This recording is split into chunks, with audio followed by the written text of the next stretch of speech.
Hello, everybody. Welcome to another episode of Model Building Start to Finish.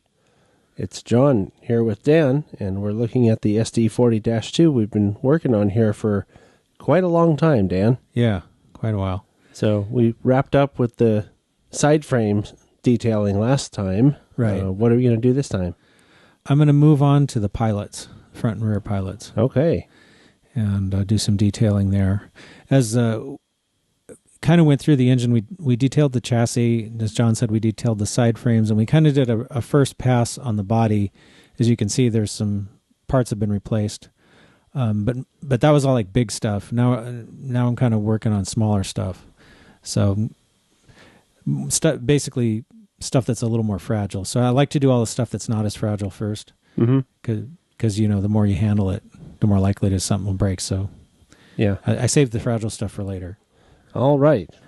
Okay, so this isn't part of the pilot, really. It's the stepwell, but it's close enough. And I'm going to start by cutting off this little round thing where the original factory handrails were supposed to plug in.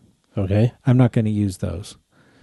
So I want to shave these off. I'm just using an X-Acto knife with a number 17 chisel blade. So what, hold on, though. Why are you doing that? Is it not prototypical, or? Right. Oh, okay. Now I'm going to get a little green putty and fill in this hole. This little piece of brass that I have is actually a part by Rail Flyer, which is a company that is no longer in business.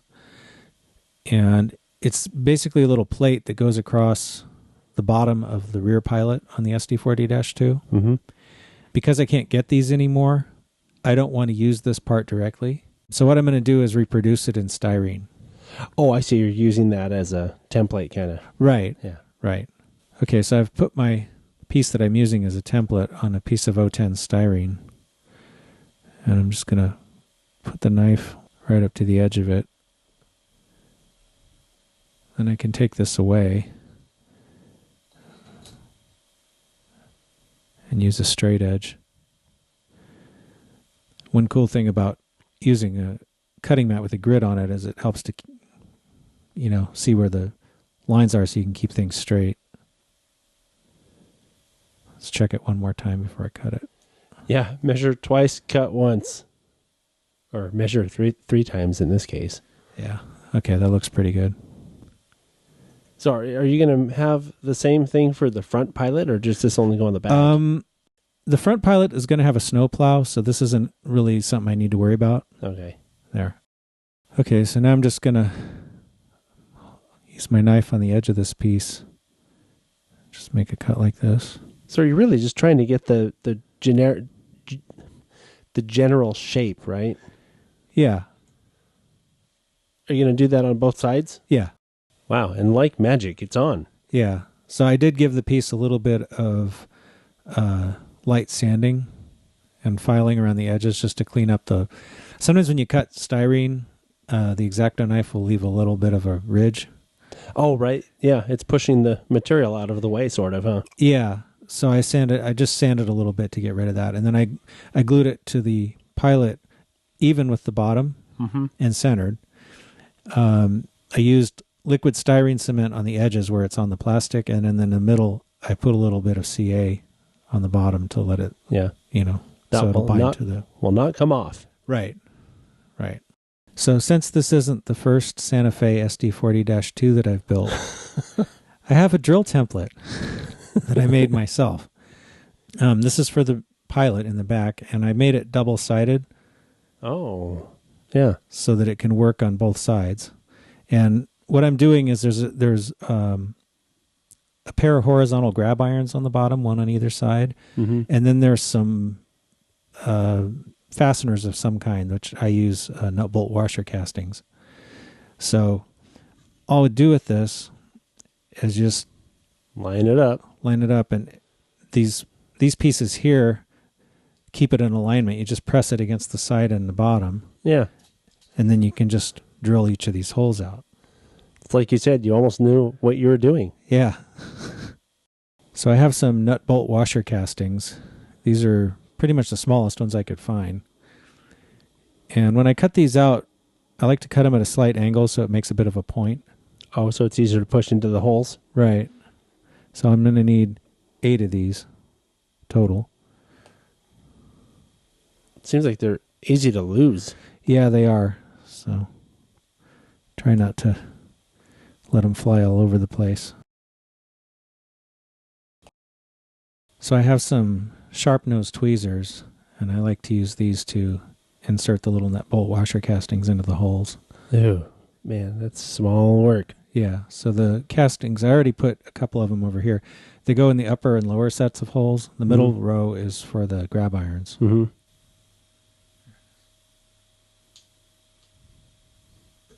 So these are actually a fairly tight fit, but I'm going to put a little bit of liquid styrene cement on them anyway. That'll ensure they don't come off. Yeah. So these grab irons aren't a standard size that I'm aware of, so I had to bend my own. Oh, figures. Yeah. Fortunately, there's only 2 of them, so it's not that big a deal. Also, the grab irons don't line up with the nut bolt washer castings, but that's the way the prototype photos are, so I assume it's correct. So I'm just putting a little drop of CA glue on the ends of these and just push them in.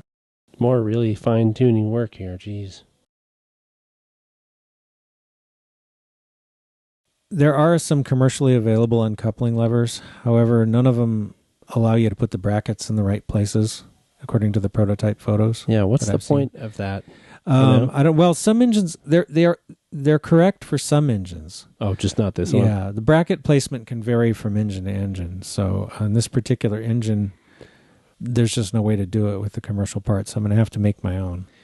So I start with a piece of 010 brass wire, and I like to start in the middle. Leave yourself a bit of room on one end because you don't want to make it too short, because otherwise you won't be able to finish it. And I like to wrap the wire around the round part on the outside of the pliers to get it started. Mm-hmm.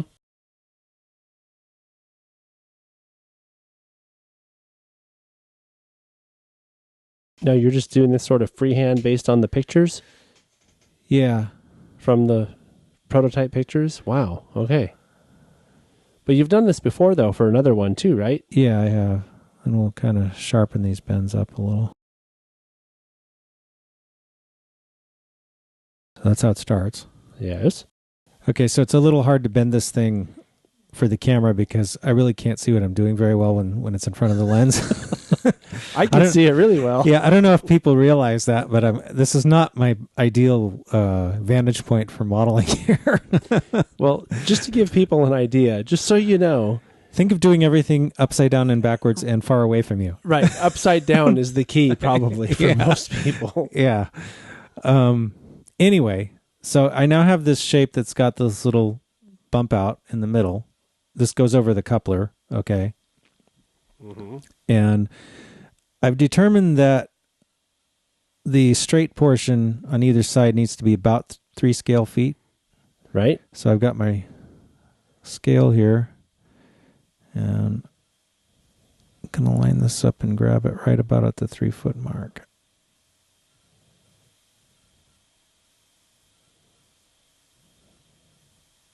Okay.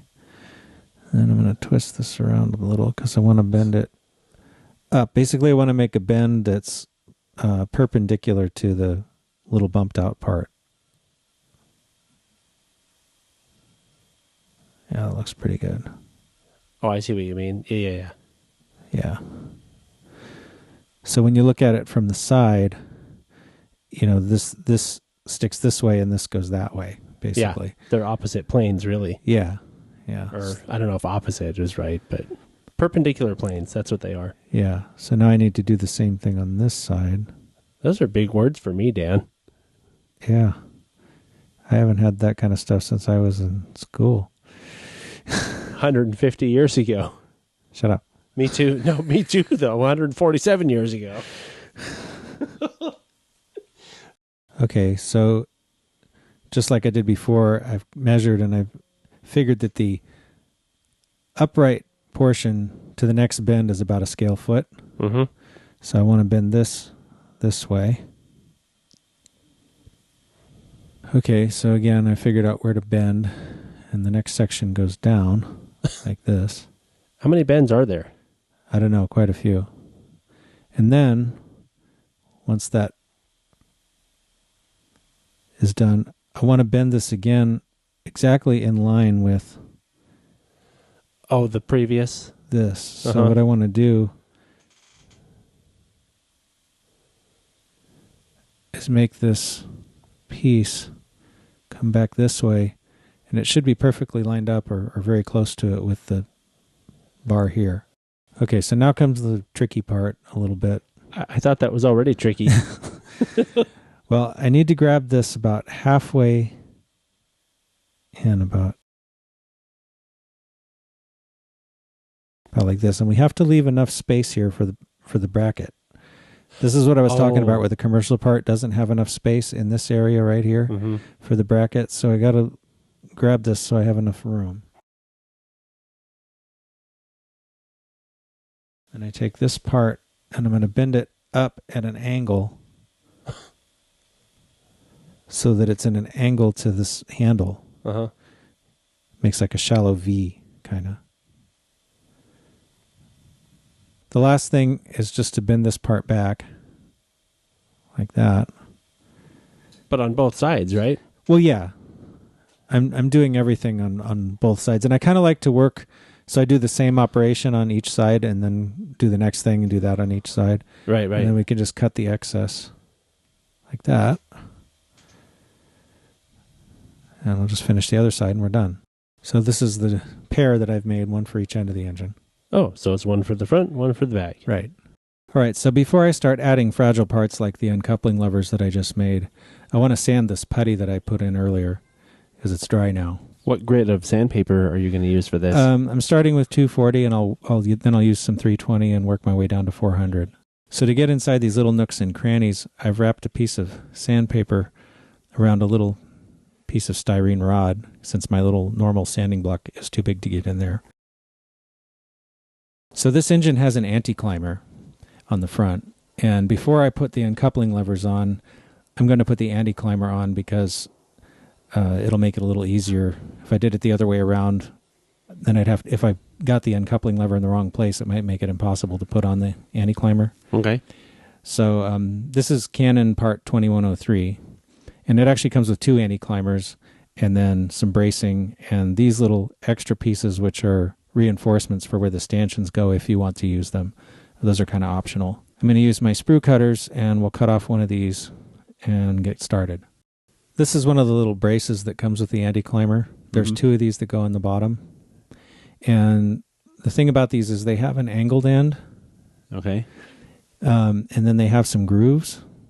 Those are in the top there? Yeah, well, this is actually the inside. Okay. But yeah. Well, and then top to where I'm sitting. Yeah, and then I don't know if you can see this, but one end is tapered. Okay. So these sit like that going up toward the anti-climber. Oh, I see. So the tapered end is flat against the surface of the pilot? Right. Okay. So that's the bottom, and this is the top. And the angle, there's one that goes left and one that goes right, and they match the contour of the front of the anti-climber, so it's important to get them in the right place. And these little ribs here align with the little ribs on the bottom of the anti-climber. Okay. That kind of makes sense. Yeah. So there's really only one way to put them on, right? Yeah, they should only fit one way. So I positioned one of these little braces, and I'm going to glue it in place with some liquid styrene cement. So now that I have both braces on, I'm just going to file the back of the whole thing a little bit to make sure it's flat. I'm surprised they don't come off when you do that. These actually aren't quite all the way touching. Okay. The back, or the that plane, they don't reach. Right, they don't quite reach it. Yeah. But that's okay. So the anti-climber mounts right here on the front, and it should be centered, and it should also be flush with the top of the deck. So I've positioned the anti-climber, and I'm holding it in place, and then I'm going to glue it with some liquid styrene cement. Yeah, so you really need to have steady hands, huh? Because there's no posts or anything. No, there's nothing holding it. So it's just flat to flat. Yeah. A butt joint. Yeah. Before I mount the uncoupling lever, I need to drill the holes for the brackets. I'm holding it approximately where it needs to go, and I'm going to use a pencil to mark the bracket locations. Now that I've marked where the brackets are going, I put a piece of blue painter's tape across so that I can keep the holes all at the same level. Oh, I was wondering when you were putting that on there what you were going to do with it. Yeah, I'm using a number 76 drill bit, by the way. I ended up having to bore the holes out to a number 70 to accommodate the brackets that I'm going to use. So the coupler brackets I'm using are from Detail Associates, and I actually have two different kinds. One is part number 2213, and that's the plastic ones here. And as you can see, I've already used a few of these on other models. They also have them in brass. They're kind of hard to find. This is part number 102213. I'm actually going to use both. I'm going to use the plastic ones. I have a couple more that aren't in the picture, but I'm going to use the plastic ones for the inboard brackets and the brass ones for the outboard brackets. And the reason I'm doing that is because the ones on the outside are more prone to get knocked. Yeah. And I think the brass ones are a little bit more durable. The plastic ones can be cut just with an X-Acto knife. You want to leave a little bit of the stem on it, because that'll go in the hole that I drilled. The brass ones need a little bit more substantial of a tool, so I'm going to use some wire cutters. This looks like one of those kind of parts that would shoot across the room if you don't hold it. Yeah, that's why I'm holding it. So this is one of the brackets, and if you'll notice, they have a kind of a triangular shape, and basically they can be pointed up or down. And it's important to look at prototype photos to see which is which, because sometimes some engines have them pointing up and some engines have them pointing down, and sometimes they're mixed. Oh, boy. So as far as I can tell from all the photos that I have of 5126, they're all pointing down. Okay, so to get the orientation right, it's sometimes a little tricky. What I like to do is hold the uncoupling lever and the bracket in the right orientation, and then I move it, so it's still going to be in the right orientation here. Then I have to turn it this way. Oh, because it has to slide over all those bends, huh? Right. And so I think if I put it here... And you're going to have to do this 4 times with these things? Yeah. What a pain. So let's see. Is it right? Yeah, that's pointing down. So now I just have to put the other ones on. We'll be back when you're done putting them on. Yeah. So actually gluing in the brackets is also a little bit tricky. I like to do one at a time. So I've put in this one over here, and I'm going to secure it with some liquid styrene cement. Since the outer brackets are brass, I'm going to use a little drop of CA glue to secure those. Oh, using the old brass wire applicator trick. Yeah. So this is what it looks like after I've finished gluing on the entire assembly.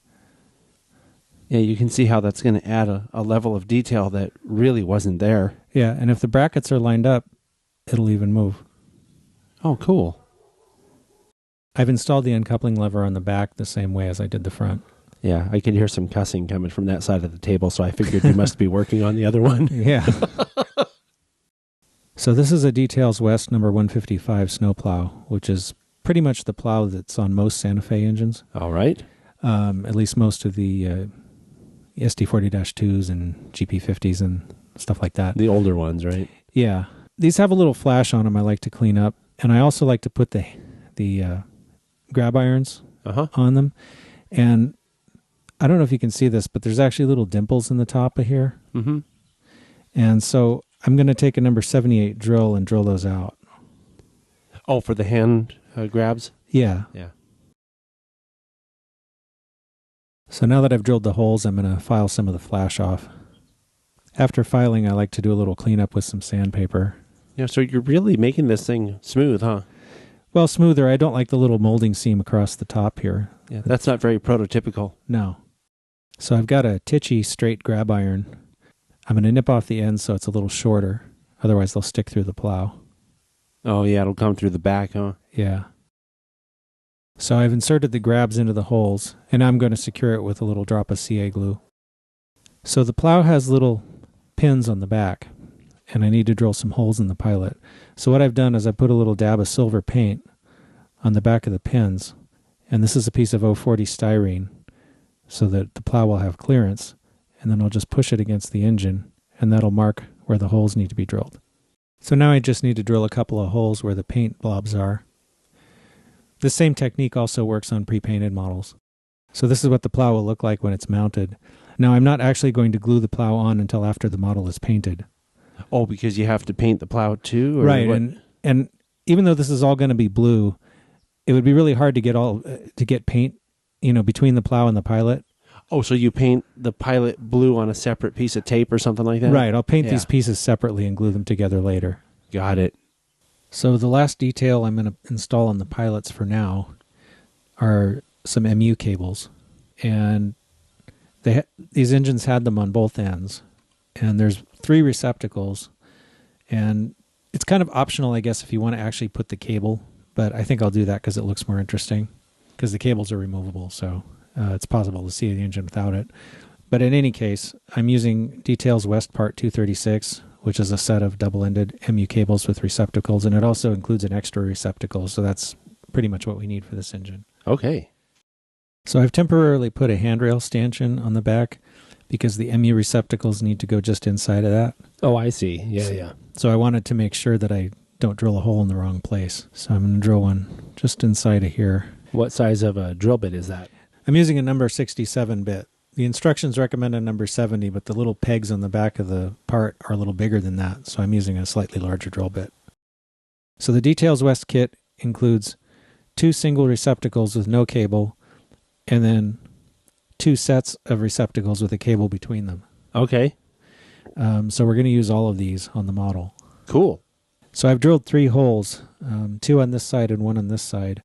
I'm going to put the single receptacle with no cable and the hole that's toward the middle on this side.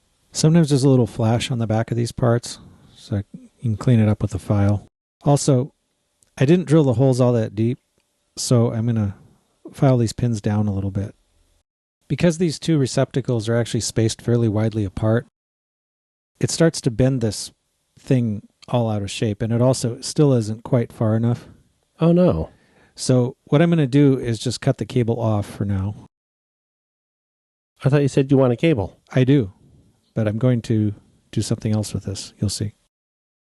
So I'm going to take each piece now, and I'm going to file it so that the end is flat, down to basically file the remnant of the cable off until we get down to just the end piece. Okay, so this part's a little tricky, especially getting the drill started, but what I've done is to just drill a small hole right into the end with a number 76 drill bit. Well, that is tricky. How do you keep it centered? I go really, really slow until it's actually starting to cut where you want it. Mm-hmm. But you don't have to drill too deep either. It's just a little bit of a pocket is all you're doing. So what I did was I made a new cable wire from some 019 brass wire. Oh, okay. I see what you're doing. And then I inserted that into the holes that I drilled. Right. So does that 019 wire look thinner than the other soft metal, or is it? It looks slightly thinner, but once it's painted, it'll thicken up a little. Yeah. So I think it looks pretty good. So the front of the engine is a little more complicated because of the anti-climber. I'm going to start by drilling one hole here. This is a number 67 bit. So on the prototype, there are some sheet metal brackets that hang down below the anti-climber, and that's where the receptacles plug in. Okay. It's really, really difficult to fabricate something like that. I tried doing it with some brass, but it's so small that it's hard to get the shape right, and it's also going to be very difficult to get it to glue in place and stay there. So I decided instead to approximate what I'm seeing with some plastic. So this is a piece of HO scale 6-inch by 10-inch scale plastic, and I cut down a couple of little wedges from it, and this is the front, and this is the same part from the side. Oh, side view, yeah. Yeah, so this part glues under the slope brace and the anti-climber, and then this part hangs down, and this front here is flat, and that's where I also drilled a little hole in the front, and that's where the receptacle will go. So I've glued the brackets to the sloping supports underneath the anti-climber, and this is where the MU receptacles will plug in. Got it. So this time, based on photos of the front of the engine, I put the cable from the outer plug over here to the inner plug on this side, and then put the blank receptacle. Oh, I see on the end. Outside. Yeah. That also meant because this is shorter, I didn't have to make a new cable in this case. I just used the one that it came with. Oh, it's a little easier then. Yeah. So one more thing to do before I call the pilots done for the moment is to drill a pair of holes that I'm going to use eventually for ditch light wires. And these are going to be kind of behind the brackets that hold the anti-climber, so they're not going to be too visible. Oh, so these are hidden holes then. Yeah. So I'm just going to drill them like right in there. So I'm not going to put the ditch lights on yet. I'll do that later after the engine's painted. Right. I will need to drill some holes for it, but I want to wait on that until I put the walkway tread on, because I need to drill through all of that too. Oh, right. Yeah. Right. Because the wires are going to have to go through that too. Right. So I think this is a good place to stop for now, and we can pick it up again next time. Okay. Well, wow. This was a long chapter. So, yeah.